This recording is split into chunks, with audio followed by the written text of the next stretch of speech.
Assalamualaikum warahmatullahi wabarakatuh. Selamat malam teman-teman semuanya. Baik, kali ini kita akan membahas mengenai analisis keputusan. Jadi analisis keputusan ini merupakan salah satu subtopik dalam mata kuliah manajemen kuantitatif dalam pengambilan keputusan. Selain itu juga kita akan ngebahas bagaimana cara melakukan analisis keputusan dengan menggunakan aplikasi Form QM for Windows. Kemudian di sini perlu kita ketahui dulu apa sih yang dimaksud dengan analisis keputusan. Jadi analisis keputusan ini adalah cara analitik dan sistematis untuk mengatasi masalah dalam pengambilan keputusan. Kemudian keputusan yang baik itu didasarkan pada logika gitu ya. Sebagian besar keberhasilan atau kegagalan orang dan perusahaan itu bergantung pada kualitas keputusan mereka. Nah, tantangannya di sini adalah bagaimana cara mengatasi ketidakpastian. Nah, jadi teman-teman pernah nggak terpikir gitu ya di dalam benaknya, ternyata di dalam kehidupan sehari-hari kita, kita itu selalu gitu dihadapkan dalam pengambilan keputusan. Contoh sederhananya, nanti siang saya mau makan apa? Nasi atau mie dan lain sebagainya.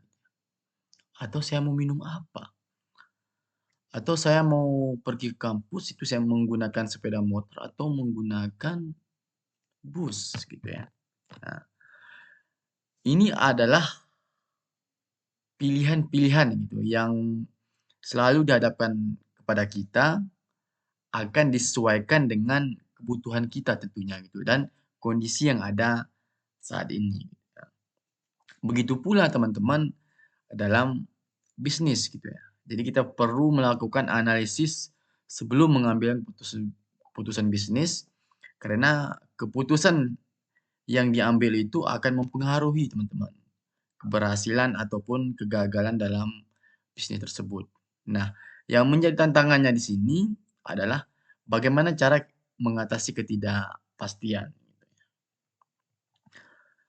Kemudian setelah teman-teman mengetahui konsep mengenai analisis keputusan, langkah berikutnya adalah bagaimana cara kita melakukan analisis keputusan dengan melihat langkah-langkahnya gitu ya. Di sini ada 5 langkah teman-teman. Langkah yang pertama, perlu kita definisikan dulu masalahnya gitu. Apa sih yang mau diputuskan gitu ya. Kemudian langkah kedua, mesti ada alternatif-alternatif gitu ya, atau solusi untuk permasalahan yang ada. Kemudian berikutnya, untuk langkah ketiga, ada juga situasi yang dihadapi itu apa gitu ya, seperti apa, kondisinya seperti apa gitu ya. Nah, kemudian baru langkah keempat kita menentukan tabel keputusan gitu ya. Di mana dalam keputusan ini kita akan membuat gitu ya, outcome atau konsekuensi dari kombinasi si alternatif dengan setiap kondisi yang ada. Dari sana kita melakukan pengujian gitu, dan berikutnya kita akan mengambil keputusan berdasarkan hasil pengujian tersebut. Nah, ini merupakan langkah dalam melakukan analisis keputusan. Kemudian selanjutnya, di sini teman-teman ada 2 alat yang teman-teman bisa gunakan dalam analisis keputusan. Yang pertama ini menggunakan tabel keputusan dan yang kedua ini bisa menggunakan pohon keputusan. Eee, sebenarnya gitu ya, sebenarnya kedua alat ini sebenarnya serupa gitu ya, hanya berbeda dalam bentuknya saja gitu ya. Kemudian, setelah teman-teman mengetahui konsep analisis keputusan, kemudian tadi sudah mengetahui ada 5 langkah-langkah yang dapat digunakan, kemudian ada 2 alat yang digunakan untuk mengambil keputusan. Berikutnya di sini kita akan mempelajari dulu gitu ya, mengenai lingkungan pengambilan keputusan di mana teman-teman di sini terdapat gitu ya, terdapat, eee, 3 pengambilan keputusan. Yang pertama teman-teman, pengambilan keputusan di bawah kepastian. Nah, artinya di sini teman-teman dari kata-kata tersebut, pengambilan keputusan di bawah kepastian. Artinya di sini sudah diketahui jelas gitu ya. Jadi konsekuensi dan dari keputusan yang akan diambil itu sudah pasti dan jelas. Misalnya teman-teman, punya atau memiliki dana 10 juta yang ingin dikembangkan gitu ya. Nah, terdapat pilihan yaitu menanamkan dananya di deposito bank. Nah, di mana akan mendapat return atau bunga sebesar 5%. Nah, di sini artinya sudah diketahui gitu ya dengan pasti kalau kita memiliki dana 10 juta dan akan dikembangkan dengan menggunakan pilihan deposito bank, itu kita akan mendapat gitu ya, sebesar 5% dari deposito bank tersebut gitu ya. Nah, jadi di sini, sudah ada kepastian gitu dan sudah jelas gitu ya. Kemudian, tipe lingkungan yang kedua, itu pengambilan keputusan di bawah ketidakpastian. Nah, tadi pasti, sekarang di bawah ketidakpastian. Nah, jadi di sini teman-teman belum diketahui ya, belum diketahui probabilitas atau kemungkinan dari setiap kondisi yang ada. Jadi belum pasti. Kalau yang pertama tadi pasti, kalau yang ini belum pasti atau tidak pasti. Nah, di sini teman-teman ada 5 kriteria yang bisa kita gunakan. Yang pertama, optimistik atau maksimal. Nah, jadi di sini hasil terbaik di setiap alternatif dipertimbangkan dan alternatif terbaik di antara yang terbaik. Jadi kita memilih terbaik di antara yang terbaik. Nah, kemudian pesimistik atau maksimin, ini hasil terburuk di setiap alternatif dipertimbangkan dan alternatif terbaik di antara yang terburuk dipilih. Gitu ya. Kemudian yang ketiga, equally likely atau labeless, ini semua keadaan mempunyai probabilitas yang sama atau dibagi rata gitu ya. Kondisinya dibagi rata gitu. Kemudian yang keempat, kriteria Horwitz. Nah, jadi di sini kompromi antara keputusan yang optimis dan pesimis. Jadi ini ada kombinasi gitu ya antara optimis dan pesimistis. Ada nilai ada nilai alfanya gitu atau tingkat, optimismenya dari range 0 sampai 1 gitu ya. Ada nilai nilai alfanya gitu. Kemudian yang kelima, minimal, eee, regret. Nah, ini menemukan alternatif yang minimalkan hilangnya peluang gitu ya. Jadi hilangnya peluang maksimum dalam setiap alternatif, kemudian menggunakan tabel of opportunity loss. Nah, kemudian tipe lingkungan yang terakhir itu pengambilan gitu ya, pengambilan keputusan di bawah risiko. Nah, artinya teman-teman di sini si pengambilan keputusan atau si pengambil keputusan tersebut itu sudah mempunyai gitu ya, mempunyai informasi mengenai dari setiap kondisi yang ada atau mengetahui probabilitasnya gitu ya. Kalau yang tadi kan tidak mengetahui, probabilitasnya ya, tapi sekarang yang tipe yang ketiga ini dia sudah punya informasi gitu ya, mengenai dari setiap kondisi yang ada atau mengetahui probabilitasnya gitu ya. Di sini ada 2 kriteria, yang pertama expected monetary value atau maksimalisasi. Ini sama halnya gitu ya, seperti equally likely, tapi hanya bedanya pada probabilitas. Kemudian yang kriteria kedua, expected opportunity loss atau minimalisasi. Ini seperti minimal regret tadi, tapi bedanya sama halnya pada probabilitas juga gitu ya. Untuk lebih jelasnya teman-teman, mari kita lihat contoh kasusnya. Nah, di sini ada soal bahwa Bambang Castanyo ini mempertimbangkan gitu ya untuk, ekspansi bisnisnya gitu ya. Pilihannya ada 3 di sini. Yang pertama membuka toko kecil, kemudian toko ukuran sedang, atau sama sekali tidak membuka toko gitu ya. Nah, kemudian dihadapkan pada kondisi pasar bisa bagus, rata-rata, atau buruk gitu ya. Kemudian probabilitasnya dari ketiga kemungkinan tersebut ini adalah 0,2 untuk kondisi bagus, 0,5 untuk kondisi rata-rata, dan 0,3 untuk kondisi yang buruk. Nah, keuntungan atau kerugian bersih untuk toko kecil dengan kondisi berurut gitu ya, dalam ribuan, 75.000, 25.000, dan minus 40.000.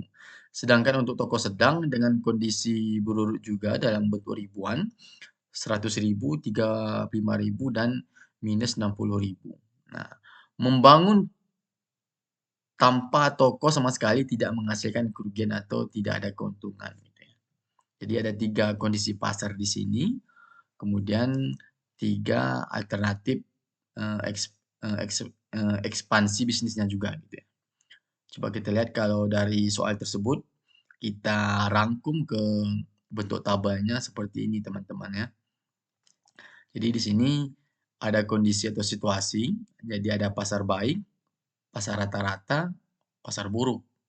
Kemudian di sini ada alternatifnya, toko ukuran kecil, toko ukuran sedang, dan tidak membuka toko. Dengan probabilitas yang sudah diketahui, untuk pasar baik 0,20, untuk pasar rata-rata 0,50, untuk pasar buruk 0,30. Oke. Sekarang kita coba gitu ya. Sekarang kita coba menggunakan aplikasi FormKM for Windows. Oke, coba kita coba teman-teman. Oke. Sekarang kita coba menggunakan aplikasi FormKM for Windows. Kita minimize dulu.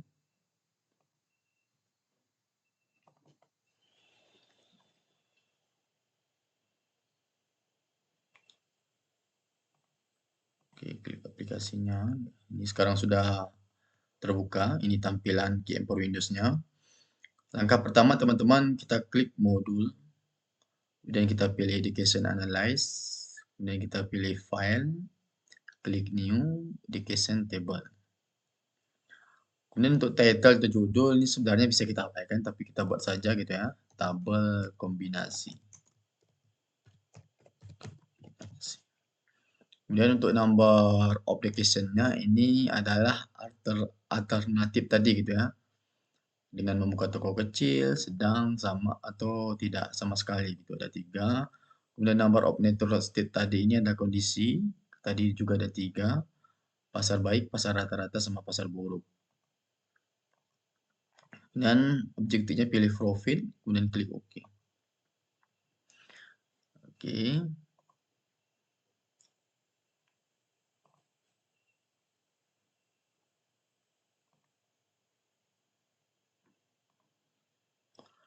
Nah, di sini teman-teman bisa edit langsung gitu ya. Biar mudah saja.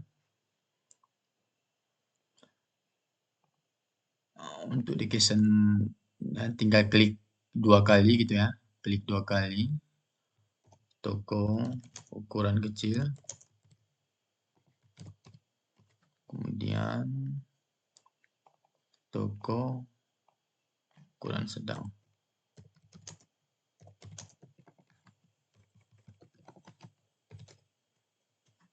Kemudian tidak membuka toko.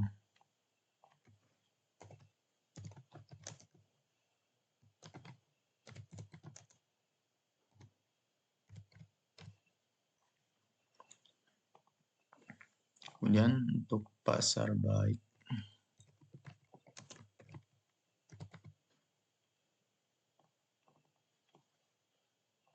Di pasar rata-rata. Dan terakhir pasar buruk.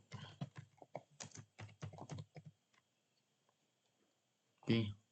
Kemudian untuk probabilitasnya, teman-teman perlu ketahui juga di sini ya gitu ya. Ada sebagian laptop atau PC itu dia menggunakan karakter koma, ada juga menggunakan karakter titik. Kebetulan laptop saya ini menggunakan titik gitu ya.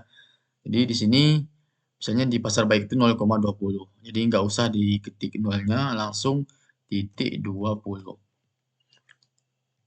Kemudian titik 50, kemudian titik 30. Dan untuk toko ukuran kecil, ini dalam bentuk ribuan, 75.000, 25.000, minus 40.000,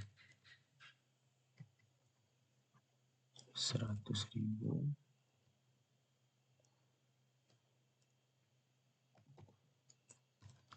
35.000, minus 60.000.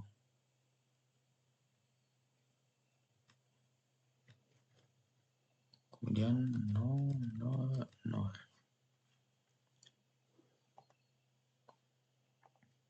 Oke, ini sudah kita input datanya di sini. Sekarang coba kita run atau kita klik solve. Ya, teman-teman, ini hasil ini adalah dengan kondisi pasar yang ketiga tadi, teman-teman ya. Coba kita lihat. Ini pengambilan keputusan di bawah risiko. Nah, kita lihat dengan expected monetary value-nya sebesar 19.500.000. Nah, itu dengan pilihan terbaiknya di sini adalah dengan membuka toko ukuran sedang. Nah, tetapi dalam penginputannya ini dalam bentuk ribuan, teman-teman ya. Nah, berarti ini adalah hasil kondisi di mana dengan kondisi di bawah risiko gitu ya, lingkungan kondisi di bawah risiko. Kemudian kita coba teman-teman untuk regret opportunity loss-nya seperti apa gitu ya.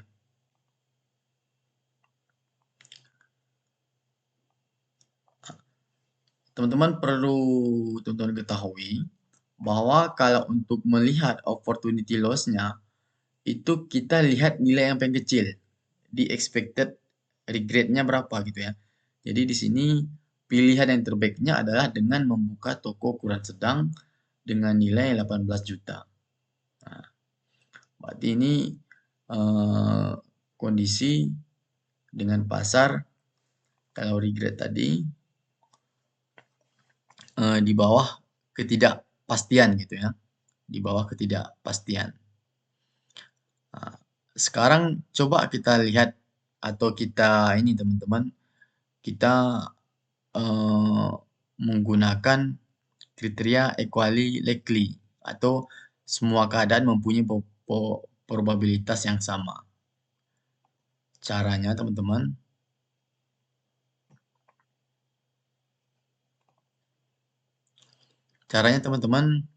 di sini kita klik sama dengan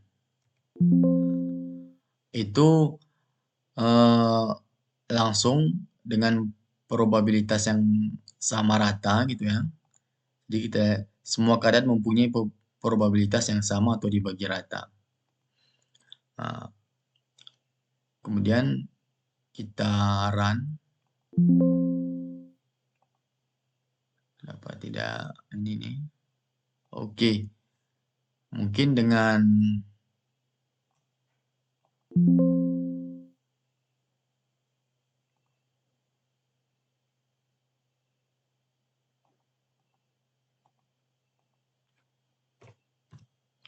kita ubah dulu tadi ya.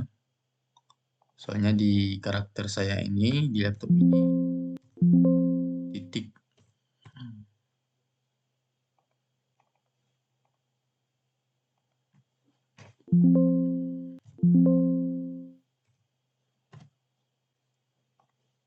Coba kita run. Solve. Ya. Teman-teman bisa lihat di sini, teman-teman, bahwa untuk kondisi eh, dengan melihat probabilitas yang sama, itu pilihan yang terbaiknya itu jatuh dengan membuka toko ukuran sedang, itu dengan nilai 24.750.000 gitu ya. Nah, kemudian kalau untuk nilai maksimumnya itu dengan pilihan atau alternatif dengan membuka toko ukuran sedang juga gitu ya. Kalau yang di minimumnya itu tidak membuka toko sama sekali gitu. Itu kalau kita menggunakan kriteria equally gitu atau eh, semua keadaan mempunyai probabilitas yang sama gitu atau dibagi rata gitu ya. Sekarang coba yang terakhir teman-teman kita apa namanya pilih dengan kriteria Horwitz alpha, tapi alpanya kita ubah. Coba kita dengan 0,8 kita klik so. Nah, oke. Kalau di sini teman-teman, ini bisa kita lihat gitu ya. Bisa kita lihat bahwa pilihan dengan menggunakan kriteria Horwitz alpha tadi itu pilihannya adalah jatuh pada dengan membuka toko ukuran sedang. Nah, kemudian di maksimumnya juga itu di toko ukuran sedang, kemudian di minimumnya itu tidak membuka toko sama sekali, tapi dengan pilihan base IMP-nya itu di toko ukuran sedang. Nah, ini adalah apa namanya hasil dari tipe-tipe lingkungan dengan menggunakan KM for Windows tadi teman-teman ya. Jadi teman-teman bisa ikuti video ini sehingga teman-teman bisa nanti memilih ekspansi bisnis seperti apa yang seharusnya kita buka dengan menggunakan aplikasi KM for Windows tadi. Jadi di sini teman-teman bisa lihat tadi bahwa dengan kriteria di bawah risiko itu dominan pilihannya ke toko ukuran sedang, kemudian di bawah ketidakpastian juga, lingkungan di bawah ketidakpastian juga itu apa namanya pilihannya itu yang terbaiknya dengan membuka alternatif toko ukuran sedang. Oke, jadi bisa disimpulkan bahwa dengan menggunakan aplikasi KM for Windows dengan menggunakan contoh kasus tadi, maka ekspansi bisnisnya itu diharapkan dengan membuka toko ukuran sedang. Oke. Sekarang kita berlanjut ke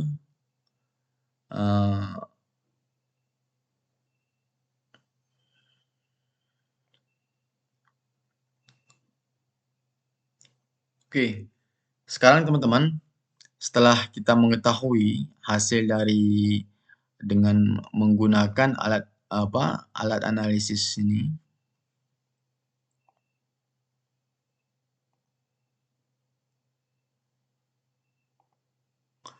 Sekarang teman-teman, setelah kita menggunakan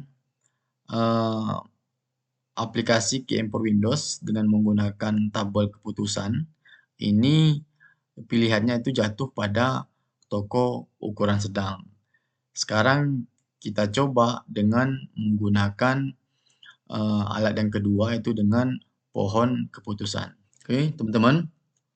Setelah kita tadi melihat hasil dari tabel keputusan dengan menggunakan KM for Windows, yaitu pilihan yang terbaiknya adalah dengan membuka toko ukuran sedang. Sekarang coba kita aplikasikan dengan menggunakan pohon keputusan. Langkah pertama, klik modul, kemudian education analyze, dan pilih new education tree ya, pohon keputusan. Oke, jadi judulnya kita buat tabel kombinasi gitu ya. Tabel kombinasi.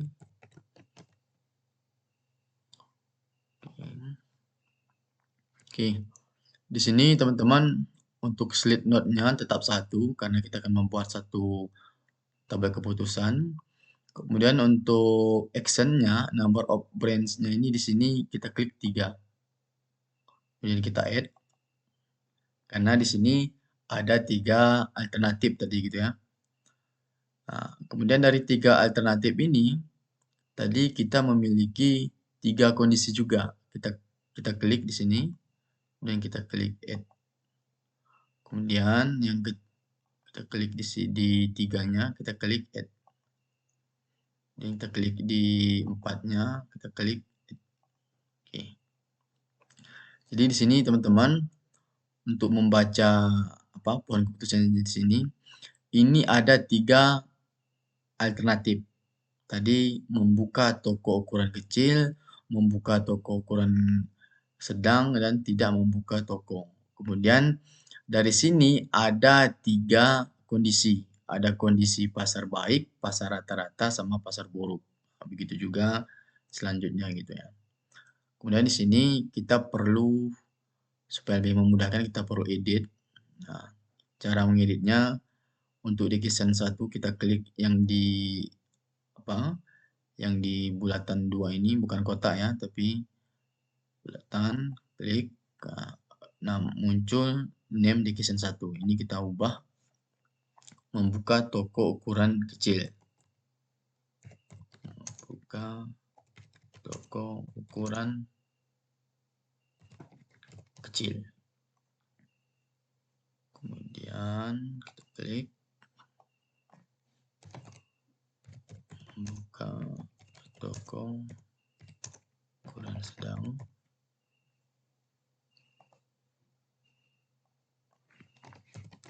Tidak membuka toko. Kemudian untuk kondisinya, kita klik di 5 ini tadi, event 1 ini kita ubah menjadi pasar baik dengan tingkat probability tadi berapa? 0,20 gitu ya. 0,20 dengan profit di sini pasar baik 75.000.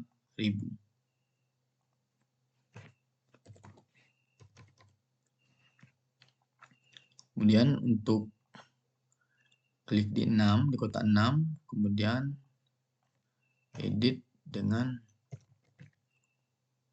pasar rata-rata dengan tingkat probability tadi 0,50 kalau nggak salah ya, 0,50.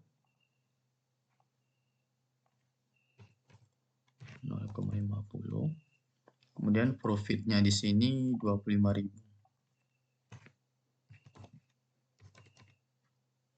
Kemudian untuk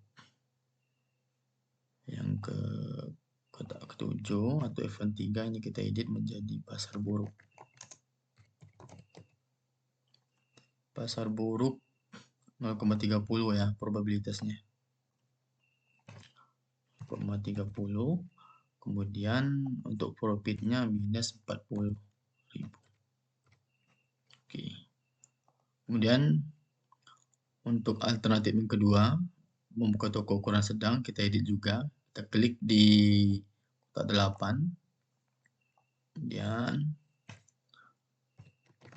pasar baik. Ya. Jadi probabilitasnya 0,20. Profitnya kalau nggak salah 100.000 tadi ya, 100.000.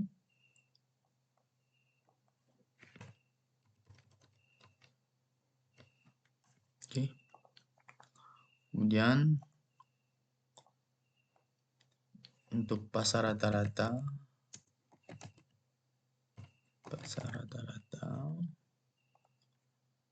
ini 0,5. 0,50. Ininya 35.000. Profit 35.000. Oke. Kemudian untuk pasar buruk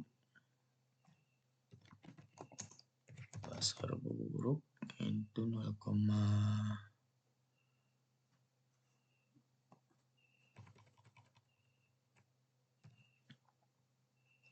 0,30. Profitnya minus 60. Profitnya minus 60.000. Minus 60.000. Oke, kemudian tidak membuka toko, ini tetap teman-teman kita buat gitu ya. Kita edit. Walaupun probabilitasnya 0 atau apa dari alternatifnya 0 gitu ya. Oke, pasar baik. Tetap kita isi probabilitasnya di sini sama gitu ya, 0,20. Kemudian pasar rata-rata 0,50. Yang terakhir pasar buruk 0,30.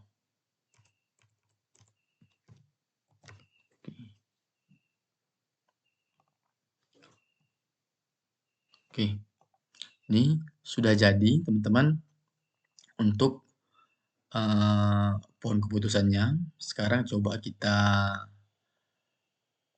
solve. Oke, hasil ini teman-teman sama dengan yang di tabel keputusan tadi. Jadi kita diarahkan untuk membuka toko ukuran sedang. Pilihannya jatuh pada membuka toko ukuran sedang. Sama dengan hasil dari tadi tabel keputusan tadi juga itu membuka toko, pilihannya adalah membuka toko ukuran sedang. Lihat ini yang biru-biru tadi. Nah, membuka toko ukuran kecil itu nilai IMP-nya sebesar 15.500.000. Kemudian untuk membuka toko ukuran sedang, IMP-nya 19.500.000. Dan tidak membuka toko ukuran kecil itu IMP-nya 0. Nah, dari sini teman-teman, jadi Bambang Kasatanyo tadi itu kalau untuk membuka ekspansi bisnisnya itu dengan meraih keuntungan yang lebih maksimal itu diharapkan dengan membuka toko atau pilihannya itu membuka toko ukuran sedang. Nah, dengan IMP 19.500.000. Oke. Ini adalah pohon keputusannya teman-teman. Oke. Baik teman-teman, mungkin pada kesempatan ini hanya ini dapat saya sampaikan. Mudah-mudahan ini nanti bermanfaat dan teman-teman bisa mengikuti dengan baik dengan menggunakan aplikasi QM for Windows. Oke, sampai ketemu di subtopik lainnya. Mudah-mudahan kali ini bermanfaat. Lebih dan kurang saya mohon maaf. Assalamualaikum warahmatullahi wabarakatuh.